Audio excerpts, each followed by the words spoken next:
Eu converso agora com o nosso analista de política, Caio Junqueira. Caio, boa noite. Você falou com algumas fontes no Palácio dos Bandeirantes, que, para quem não sabe, é a sede do governo do estado de São Paulo. E por lá, a disputa pela presidência ainda não aparece no radar de aliados do governador Tarcísio. Márcio, boa noite a todos. Essa temperatura, nós, repórteres políticos, estamos sempre mensurando e principalmente ali dentro do Palácio dos Bandeirantes. Eu conversei com 4 pessoas que trabalham diretamente com o governador de São Paulo, Tarcísio de Freitas, justamente para atualizar, e como eu disse, é uma atualização constante, porque o cenário de hoje pode mudar semana que vem, pode mudar daqui a 3 meses.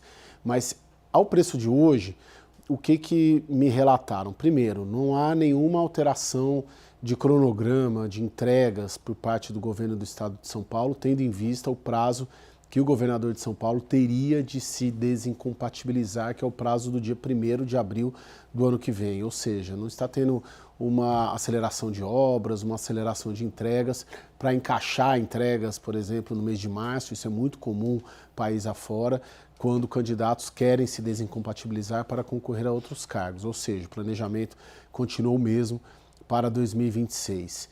E segundo, eu colocaria até como um fator importante, o que eles notam é que essa pressão é muito mais externa do que interna. É muito mais fora do Palácio dos Bandeirantes do que dentro do Palácio dos Bandeirantes, identificada como dos partidos do Centrão. Aqui a gente está falando do União Brasil, estamos falando do PP, do PSD, do Gilberto Kassab e do MDB, por 2 motivos diferentes. Ou parte desses partidos, como União Brasil e o PP, não tem candidatos, tem uma dificuldade de produto, que é exatamente o termo que eu ouvi hoje no Palácio dos Bandeirantes, ou seja, não tem um candidato para apresentar contra o Lula no ano que vem.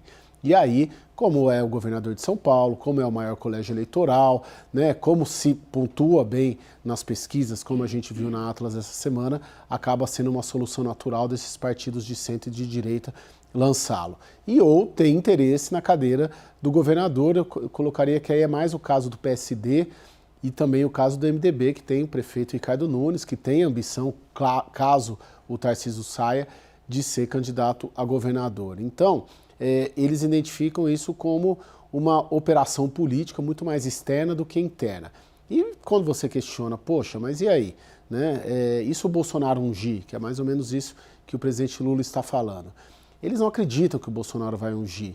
E do que eu tenho de informação, o próprio governador também, Tarcísio de Freitas, não acredita que a família Bolsonaro, que o Eduardo Bolsonaro, que o Flávio Bolsonaro, que o Jair Bolsonaro vão escolhê-lo candidato.